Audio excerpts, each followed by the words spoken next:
잠깐 기도하시죠. 하나님, 주의 말씀 앞에 저희가 다시 함께 모였습니다. 이 시간 두 주간 중 오직 주의 말씀만을 잘 드러내게 하시고 허튼 말 하지 않게 하시고 주의 말씀에 어긋나는 말 하지 않도록 주의 성령께서 주장하여 주시옵소서. 예수님 이름으로 기도합니다. 아멘. 집에서 성경들 읽으시죠? 바울 서신들을 보면 대개는 한 4장이나 5장 정도로 이렇게 쓰여져 있습니다. 그런데 보통 이 4장 아니면 한 5장 정도 되는 이렇게 바울 서신들을 읽어 나갈 때 보통 몇 분 정도 걸리시나요? 우리 연세 드신 권사님들은 좀 천천히 읽어 나가시니까 한 10분? 아니면 대개는 한 5분 정도면은 4-5장 정도는 충분히 읽어 나가실 것입니다. 그런데 사실은 이렇게 서신들을 그냥 쭉 한 4분, 5분에 걸쳐서 읽어 나가면은 물론 그 나름대로 의미가 있을 수는 있지만 사실 그 안에 담겨져 있는 풍성한 의미들을 우리가 잘 모를 수도 있습니다. 무슨 말이냐면 서신서들은 구약에 나와 있는 그 역사서들 있잖아요. 이야기들. 우리가 이런 이야기들은 사실은 그냥 쭉쭉 읽어 나가도 괜찮습니다. 근데 서신서들은 역사서들하고는 다르잖아요. 이야기들이 아니거든요. 그래서 이야기들을 읽어 나가듯이 그냥 한 3-4분, 5분에 걸쳐 그냥 쭉 한번 읽어 나가면 사실은 남는 게 별로 없습니다. 서신을 읽을 때는 사실은 이제 저희가 지금 한 4번 정도 다루었나요? 빌립보서를 이렇게 저희가 다루면서 눈치가 빠르신 분들은 아셨겠지만 서신서들을 읽어 나갈 때는 거기에 나와 있는 단어 하나하나의 의미를 잘 살피면서 또는 거기에 나와 있는 문장의 구조를 잘 살펴가면서 서신들을 읽어 나갈 때 사실은 그 안에 들어있는 풍성한 의미들을 우리가 느낄 수 있습니다. 지금 저희가 살펴보고 있는 빌립보서도 마찬가지입니다. 조금 힘들 수 있겠지만 바울 사도께서 어떤 단어들을 어떤 목적으로 골라서 사용하고 있는지 또는 어떤 문장 구조를 통해서 지금 뭘 강조하려고 하는지를 잘 살피면서 읽을 때, 그리고 그것을 우리가 발견했을 때, 알아냈을 때 그 안에서 우리는 하나님께서 또는 이 성경을 기록한 성경의 저자들이 우리에게 주고자 하는 풍성한 은혜들을 정말 마음껏 느끼고 맛볼 수가 있습니다. 오늘 본문을 보시면 사실 오늘 본문은 3절밖에 안 되는 간단한 내용입니다. 그런데 이 3절밖에 안 되는 이 간단한 구절 안에 얼마나 많은 풍성한 의미가 담겨져 있는지를 여러분들이 여기에 나와 있는 단어들 그리고 문장의 구조를 통해서 한번 잘 느껴보시기를 바랍니다. 구약 시대에는 교회가 있었을까요? 없었을까요? 구약 시대에 저희가 신학교에서 배우다 보면 어떤 분들은 교회의 존재를 구약 시대에 족장들에게까지 이렇게 거슬러 올라가시는 분들이 있습니다. 그래서 교회가 구약 시대에 예를 들자면 노아의 가족들이 하나의 교회였다. 또는 아브라함의 가족들, 가정이 하나의 교회였다. 이렇게 말씀하시는 분들이 있었습니다. 근데 저는 가만히 생각해 보면 그것은 조금 약간 오버가 아닌가, 무리한 해석이 아닌가 그런 생각을 합니다. 그렇게 좋은 설명이 아니라고 생각을 합니다. 교회의 탄생과 관련해서 우리가 생각할 때 기억해야 될 것이 교회는 완전히 새로운, 하나님께서 완전히 새롭게 창조하신 새로운 창조물이라는 것입니다. 왜냐하면 교회는 오직 예수 그리스도로 말미암아서 이 땅에 존재하게 된 그런 공동체이기 때문입니다. 그래서 존 스토트라고 하는 영국에 지금 이제 소천하신 분인데요. 굉장히 유명하시고 훌륭하신 목사님께서 쓰신 책이 한 권 있는데, 에베소서에 대해서 강해하신 책이 있는데요, 그 책 제목을 이 목사님이 뭐라고 정하셨냐면 하나님의 새로운 사회, 이렇게 책 제목을 정하셨습니다. 저는 이 책 제목을 보자마자 야, 너무 좋은 제목이다. 에베소서가 어떤 성경인지를 정말 요 짤막한 이 표현으로 너무나 정확하게 표현하고 있다라고 생각을 했습니다. 하나님의 새로운 사회, 뭘 가리키는 거죠?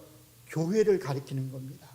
교회 공동체는 하나님께서 이 땅에 새롭게 창조하신, 새롭게 만드신 완전히 별개의 신비로운 공동체다라고 하는 것입니다.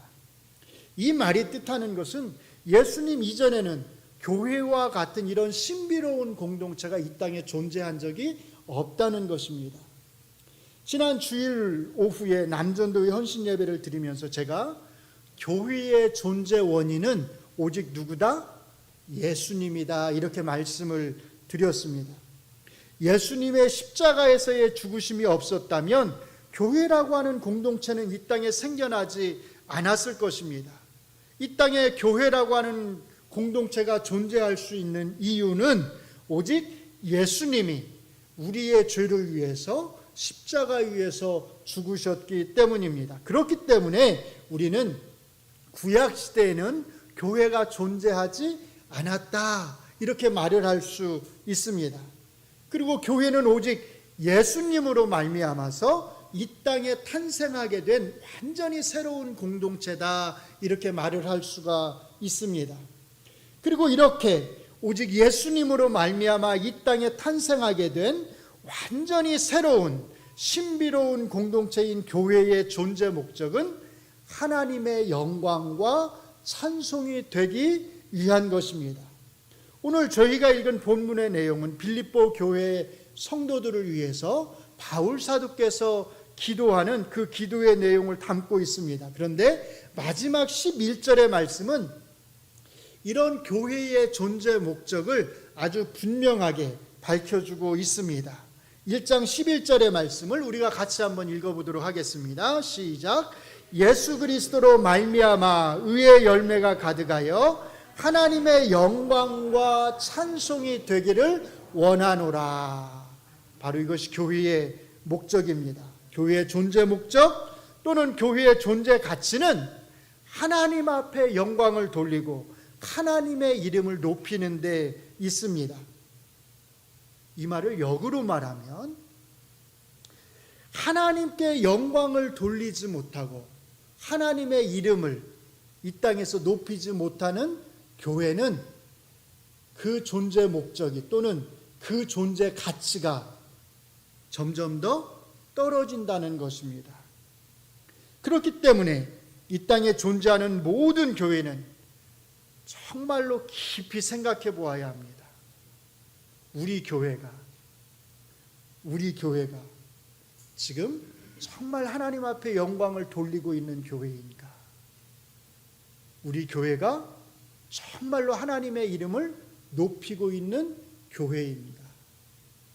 우리 교회가 정말로 이 땅에서 교회의 존재 목적을, 교회의 존재 가치를 정말 잘 실현하고 있는 그런 교회인가? 바울 사도께서는 교회의 궁극적인 목적인 하나님의 영광과 찬송이 되기 위해서 교회가 반드시 갖추어야 할 두 가지를 언급을 하십니다. 첫째가 사랑이고 둘째가 지식입니다. 9절을 같이 한번 읽어보도록 하겠습니다. 시작. 내가 기도하노라 너희 사랑을 지식과 모든 총명으로 점점 더 풍성하게 하사. 아멘. 이렇게 말씀하시는 분들이 계십니다. 아니, 교회가 사랑만 있으면 되는 거 아니야? 교회가 사랑이 풍성하면 그걸로 되는 거 아니야? 이렇게 말씀하시는 분들이 있습니다. 그런데 바울 사도께서는 단 한 번도 교회가 사랑만 풍성하면 된다라고 말씀하지 않으셨습니다. 바울 사도에게 있어서 건강한 교회는 어떤 교회냐? 반드시 두 가지가 같이 있는 교회입니다. 첫째는 사랑이 있는 교회입니다. 두 번째는 지식이 있는 교회입니다. 이것은 교회뿐만이 아니라 성도 개개인에게 있어서도 마찬가지입니다. 건강한 성도는 어떤 성도인가? 바르게 하나님을 섬기는 성도는 어떤 성도인가? 사랑만 많은 성도가 아닙니다. 또는 믿음만 좋은 성도가 아닙니다. 바울 사도께서는 항상 두 가지를 언급하십니다. 사랑과 지식이 함께 있는 성도, 또는 믿음과 지식이 함께 있는 성도, 바로 그 성도가 건강한 성도, 또는 바울 사도의 표현을 빌자면 완전한 성도, 또는 성숙한 성도, 이렇게 말씀을 합니다. 그래서 바울 사도께서는 에베소서 4장 13절에서 이렇게 말씀합니다. 우리가 다 하나님의 아들을 믿는 것과 아는 일에 하나가 되어 온전한 사람을 이루어 그리스도의 장성한 분량이 충만한 데까지 이르리니. 온전한 성도 또는 그리스도의 장성한 분량에까지 이르려면 두 가지가 같이 있어야 된다는 겁니다. 뭐와 뭐죠? 믿음과 지식, 아는 것, 또는 사랑과 지식이 같이 있어야 온전한 성도 또는 그리스도의 장성한 분량에까지 이룰 수 있다고 말씀합니다. 이것은 저희가 방금 읽은 9절의 말씀에서도 아주 잘 드러납니다. 바울 사도께서는 너희 사랑을 점점 더 풍성하게 하사라고 기도하는데, 그 중간에 어떤 표현을 집어넣고 있냐면 지식과 총명으로 이렇게 말씀합니다. 그러니까 이 기도에서 강조는 사랑에 있는 것이 아니라 지식과 총명에 있습니다. 교회 안에서 사랑은 아무리 강조해도 지나치지가 않습니다. 사랑이 없는 교회를 우리 중 어느 누구도 교회다운 교회 이렇게 말하지 않을 것입니다. 그래서 바울 사도께서도 너희 사랑을 점점 더 풍성하게 하사라고 기도하시는 것입니다.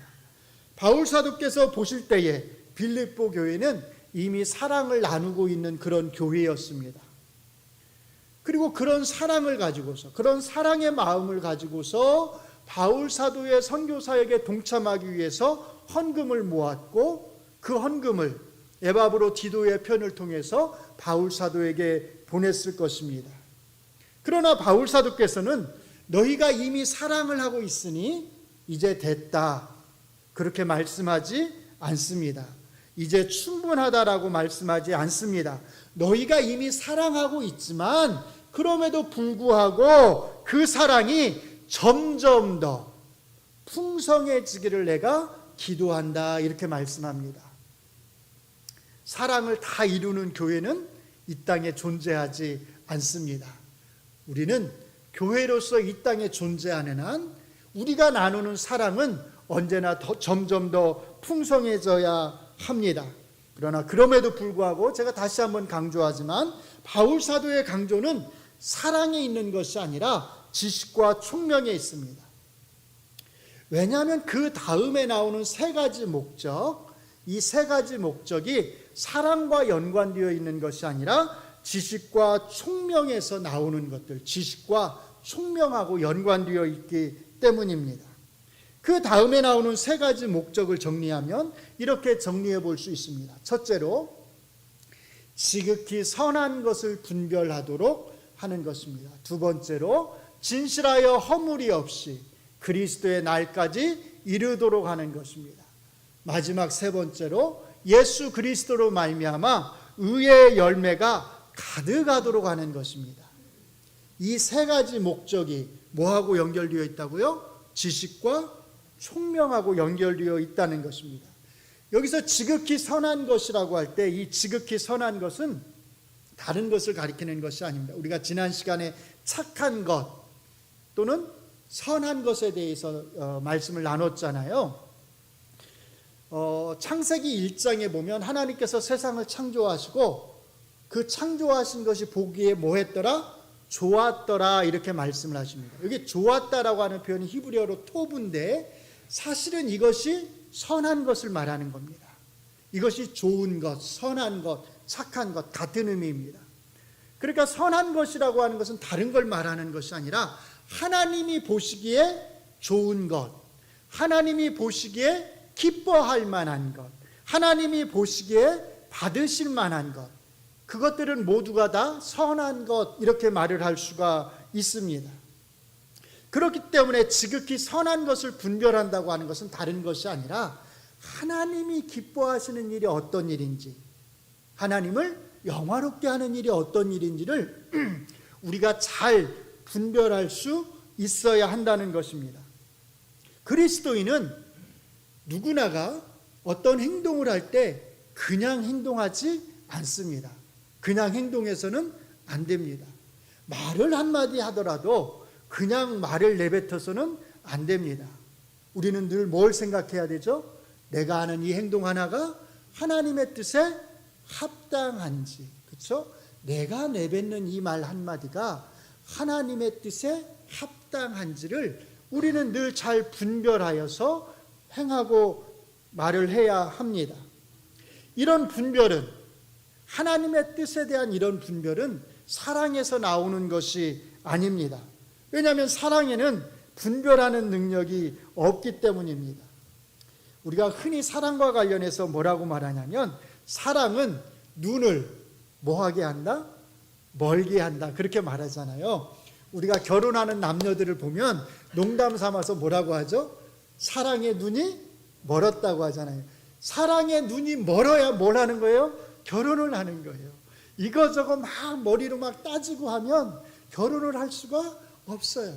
그래서 사랑의 눈이 멀었을 때 빨리 결혼을 해야 우리가 결혼한다고 이렇게 얘기를 하잖아요. 그것은 다른 것이 아니라 사랑이라고 하는 것은 뭔가의 옳고 그름을 분별하는 능력이 아니라 감성과 관련되어 있다고 하는 것을 우리가 표현하는 것입니다. 무엇이 옳고 그른지를 분별하는 것은 감성이 아닌 우리의 머리, 지성이 하는 일입니다.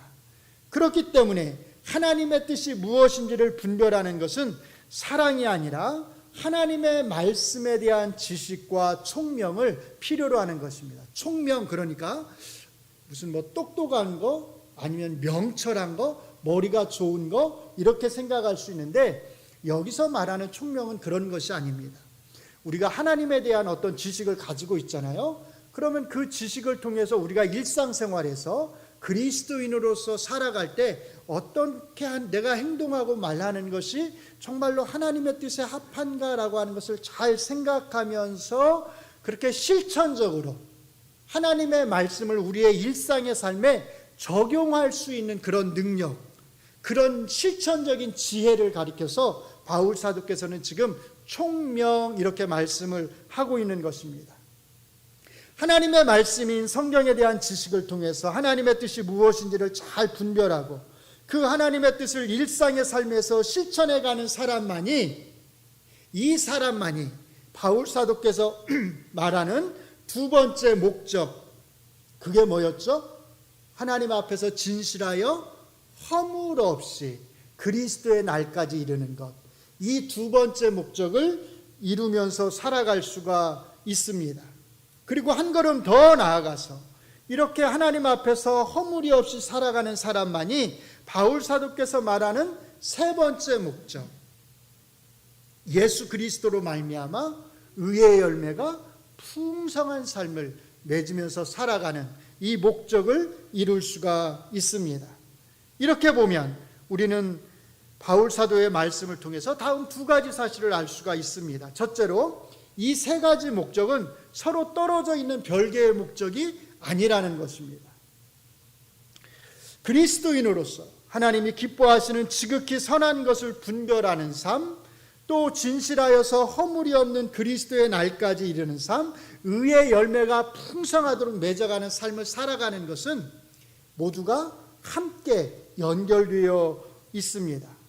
둘째로 이 세 가지 목적의 삶은 모두가 하나님의 말씀에 대한 지식과 이 지식을 우리의 일상의 삶에 잘 적용할 수 있는 총명, 실천적인 지혜에서 나온다는 것입니다. 바울 사도께서 늘 하나님의 말씀에 대한 지식과 가르침을 강조하는 이유가 바로 여기에 있습니다. 어느 누구도 하나님의 말씀에 대한 지식이 없이는 이 세 가지 목적을 이룰 수가 없기 때문입니다. 문제는 오늘날의 교회들이 바울 사도께서 강조하신 것만큼 교회 안에서 이런 지식을, 이런 가르침을 강조하고 있는가 하는 것입니다. 이것을 살짝 바꿔서 여러분들에게 적용하면 오늘날 교회에 다니는 성도들이 바울 사도께서 강조하신 것만큼 그렇게 교회 안에서 가르침을 받는 일, 성경을 잘 배우는 일, 성경에 대한 지식을 넓혀가는 일, 그 일을 정말로 중요하게 여기고 있는가 하는 것입니다. 여러분들은 어떻습니까? 여러분들이 스스로를 바라볼 때 여러분들은 정말로 바울 사도께서 강조하는 것만큼 그렇게 하나님의 말씀을 알아가는 것을 중요하게 여기고 있습니까? 오늘날 교회의 모습을 돌아보면 바울 사도께서 지식을 강조하시는 것만큼 그렇게 교회들이 지식을 강조하지 않는다는 데 문제가 있어 보입니다. 목사가 교회에서 지나치게 지식을 막 강조하고 배우는 일, 가르치는 일을 강조하면, 죄송합니다, 표현이 좀 그래서, 목사가 마치 영성이 떨어지는 것처럼 그렇게 느끼는 분들이 계십니다. 아니, 목사님이 기도를 강조하고 사랑을 강조하고 봉사를 강조해야지 맨날 왜 지식을 강조하시는 거야? 그런데 사실은 절대로 그렇지 않습니다. 목회자가 가장 중요하게 해야 할 일은 하나님의 말씀인 성경을 잘 가르치는 일입니다. 목회자는 무엇보다 이것을 통해서 성도들에게, 여러분에게 평가를 받아야 합니다. 가르침에 대한 바울 사도의 이런 강조는 골로새서 1장 28절을 통해서도 잘 나타나고 있습니다. 제가 읽어드리겠습니다. 우리가 그를, 즉 예수님을, 그리스도를 전파하여 각 사람을 권하고 모든 지혜로 각 사람을 가르침은 각 사람을 그리스도 안에서 완전한 자로 세우려 함이니. 여기서 한 가지 단어가 강조됩니다. 반복되는 단어가 있죠. 무슨 단어가 반복되죠? 각 사람이 반복되는 것을 알 수 있습니다. 각 사람을 성도 한 명 한 명 한 명을 그리스도의 말씀으로 잘 가르쳐서 완전한 자로 세우는 것, 바로 이것이 바울 사도 자신의 목적이다, 이렇게 말씀을 하고 있습니다. 이것은 역으로 말하면 성도들의 입장에서 그리스도 안에서 완전한 자로 세우심을 받기 위해서는 교회 안에서 가르침을 잘 받아야 한다고 하는 것을 의미합니다. 교회 안에서 여러 가지 봉사를 하는 일이 매우 중요합니다. 그러나 교회 안에서 여러분들이 행하는 그 어떤 봉사도 여러분들이 하나님의 말씀으로 잘 가르침을 받는 것보다는 중요하지 않습니다. 성도로서 여러분이 가장 중요하게 해야 할 일은 하나님의 말씀을 정말 있는 그대로 잘 배우는 일입니다. 그리고 이런 배움을 통해서 오늘 본문의 표현대로 한다면 여러분들이 선한 것을, 하나님의 뜻을 여러분들의 삶 속에서 잘 분별하고 진실하여서 정말 허물이 없이 하나님과 사람 앞에 죄가 없이 그렇게 의의 열매들을 풍성하게 맺어가는 것입니다. 여러분이 이 교회의 교인으로 등록을 할 때 그것은 단순히 여러분이 저는 주일마다 이 예배당에 나와서 빠지지 않고 이 예배당에 나와서 예배를 드리겠습니다 라고 하는 그런 뜻이 아닙니다. 여러분이 이 동작중앙교회 등록 교인으로 등록을 했다고 하는 것은 이 교회 목사의 가르침을 잘 받아서 하나님의 말씀인 성경을 잘 배우고, 그리고 그 말씀을 깨달음으로 말미암아 하나님의 뜻을 잘 분별하고 하나님 앞에서 그리고 사람 앞에서 부끄러움이 없이 의의 열매들을 맺어가는 그런 그리스도인으로서 제가 살아가겠습니다 라고 여러분들이 다짐하고 서약을 하는 것입니다. 사랑하는 성도 여러분, 우리 동작중앙교회는 성도에 대한 사랑과 하나님의 말씀에 대한 지식이 늘 함께 존재하는 그런 교회가 되기를 바랍니다. 우리 교회가 추구해야 될 교회의 모습이 바로 여기에 있습니다. 성도에 대한 사랑에 치우쳐서 하나님의 말씀에 대한 지식을 소홀히 하는 것은 큰 잘못입니다. 마찬가지로 하나님의 말씀에 대한 지식만 강조하느라고 성도에 대한 사랑을 우리가 소홀히 한다면 그건 역시도 사실은 잘못하는 것입니다. 우리는 이 둘의 균형을 잘 이룰 수 있도록, 이 두 가지가 잘 균형을 이룰 수 있도록 힘써야 합니다. 우리는 이미 사랑하고 있습니다. 그렇죠? 제가 볼 때, 우리 동작중앙교회를 볼 때에 우리가 완전하지는 않지만 다 부족하지요. 다 미흡하지요. 우리가 완전하지 않지만 우리 교회는 정말 괜찮은 교회입니다. 저는 그런 면에서 자부심을 정말로 가지고 있습니다. 우리는 사랑하려고 애를 쓰고 있고, 우리는 더 많이 이해하려고 서로 애를 쓰고 있고, 그리고 우리는 서로가 서로를 위해서 헌신하고 봉사하고 섬기려고 사실 많은 애를 쓰고 있습니다.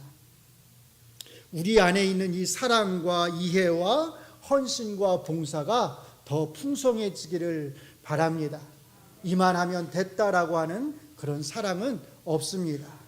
바울 사도께서 너희 사랑을 점점 더 풍성하게 하사 이렇게 기도하고 있듯이 하나님께서 우리 안에 있는 사랑을 점점 더 풍성하게 해주시기를 주의 이름으로 축원합니다. 그래서 우리 교회가 더 따뜻한 교회, 더욱더 하나가 되는 그런 교회의 모습을 갖추어 가기를 바랍니다. 그러나 여기에 더하여서 오늘 바울 사도께서 정말로 강조하시듯이, 아니 항상 강조하시듯이 우리 교회는 늘 하나님의 말씀을 잘 가르치고 배우는 일에 힘쓰는 교회가 되기를 바랍니다. 이 일을 위해서 예배에 빠지지 말고 잘 참석하셔서 하나님의 말씀을 잘 배우는 일에 힘쓰시기 바랍니다.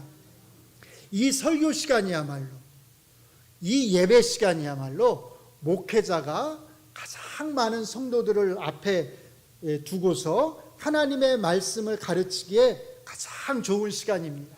사실 이렇게 많은 인원이 한 자리에 모이기가 쉽지 않잖아요. 예배 시간에 가장 많은 성도들이 모입니다. 그렇기 때문에 이 설교 시간이야말로 가르치는 일과 배우는 일이 함께 일어날 수 있는 가장 좋은 시간입니다. 그렇기 때문에 목회자는 이 설교 시간에 엉뚱한 이야기를 한다거나 그날의 성경 본문과 상관이 없는 전혀 다른 이야기들을 늘어놓아서는 안 됩니다. 오직 본문에 충실하게 본문이 말하는 것을 잘 설명해주고 여러분들에게 해설해주고, 본문의 저자가, 성경의 저자가 강조하려고 하는 단어들이 어떤 단어들인지, 강조하려고 하는 문장의 구조가 어떻게 되어 있는지를 통해서 하나님의 뜻이 무엇인지를 여러분들이 잘 살피도록 해야 합니다. 성도들의 입장에서도 마찬가지입니다. 설교 시간이 하나님 말씀을 잘 배울 수 있는 최고의 시간이라고 여러분들이 생각을 하시면서 예배 시간에 빠지지 않도록 애를 쓰셔야 합니다. 그리고 설교를 통해서 재미있는 이야기나 아니면 여러분들의 마음에 개인적으로 감동이 되는 그런 이야기를 들으려고 하기보다는, 제가 늘 얘기하죠, 하나님의 말씀인 성경에 대한 이해를 높이려고 애를 쓰셔야 합니다. 결국 우리에게 중요한 것은 다른 어떤 것이 아니라 하나님의 말씀인 성경에 대한 지식입니다. 이거보다 우리에게 중요한 것은 없습니다. 설교가 무엇인지에 대해서 말씀을 전하는 목회자와 말씀을 듣는 성도가 같은 생각을 가질 때 비로소 이 교회 안에서는 설교다운 설교가 이루어질 수 있습니다. 제가 생각하는 설교에 대한 개념과 여러분이 생각하는 설교에 대한 개념이 다르면 설교다운 설교가 이루어질 수 없겠지요. 그런데 제가 생각하는 설교에 대한 개념과 여러분이 생각하는 설교에 대한 개념이 딱 들어맞으면 우리 교회는 정말로 하나님의 말씀만을 잘 증거할 수 있는 그런 교회의 모습을 갖추어 갈 수가 있습니다. 이제 말씀을 맺고자 합니다. 9절로 11절의 말씀은 이렇게 요약할 수 있습니다. 여러분들이 이게 잘 보이실지 모르겠는데 이 틀을 잘 기억해 두시면 좋을 것 같습니다. 교회의 궁극적인 목적 또는 여러분들 개개인의 궁극적인 목적은 하나님의 영광과 찬송을 위해서입니다. 그리고 바울 사도께서는 이 목적을 이루기 위해서 필요한 것 두 가지를 언급하시는데, 첫째로 너희 사랑을 점점 더 풍성하게 해달라는 것입니다. 그리고 두 번째 목적은 지식과 모든 총명을 주시도록 하는 것입니다. 그리고 그 다음에 이 지식과 모든 총명이 필요한 그 이유를 세 가지 목적으로 표현을 하고 계십니다. 첫째가 선한 것을 분별하도록, 둘째가 진실하여 허물이 없도록, 마지막 세 번째가 의의 열매가 가득하도록 하는 것입니다. 이것은 사랑이 아니라 하나님의 말씀에 대한 지식, 그리고 그 지식을 실천적으로 그리스도인의 삶에서 행할 수 있는 그런 지혜와 관련이 되어 있습니다. 하나님의 말씀인 성경을 알아가는 일을 여러분의 가장 큰 최고의 기쁨으로 삼으시기를 바랍니다. 책을 읽는데 그 책에서 어떤 분이 이런 말씀을 하셨습니다. 나는 성경을 아는 기쁨이 충만하다. 저는 그 말을 읽는 순간 그 말이 마음속에 마음으로 정말 강하게 와닿았습니다. 그 말이 무슨 뜻인지를 느낄 수가 있었습니다. 여러분도 나는 성경을 아는 기쁨으로 충만하다라고 하는 그 말의 의미를 마음으로 함께 느낄 수 있기를 바랍니다. 여러분 안에도 이런 기쁨이 충만하기를 원합니다. 하나님에 대한 지식을 토대로 하는 그 사랑은 언제나 하나님에 대한 지식을 바탕으로 토대로 하고 있는 사랑이라고 하는 것을 기억하시기 바랍니다. 기도하겠습니다. 하나님, 우리 안에, 우리 교회 공동체 안에 하나님을 향한 사랑과 성도를 향한 사랑이 더욱더 충만하고 더욱더 풍성하기를 원합니다. 그러나 거기서 그치지 않고 하나님에 대한 지식이, 하나님의 말씀에 대한 지식이 날마다 우리 안에서 자라나기를 원합니다. 하나님을 알아가는 것, 그리스도를 알아가는 것, 말씀을 알아가는 것이 우리의 최고의 기쁨이 되기를 원합니다. 그 기쁨으로 우리의 마음이 충만하기를 원합니다. 그래서 우리 교회가 사랑과 지식의 균형을 잘 이루어서 오직 하나님 앞에 영광이 되는, 오직 하나님의 이름을 높이는 그러한 교회가 되게 하여 주시옵소서. 예수님 이름으로 기도합니다. 아멘.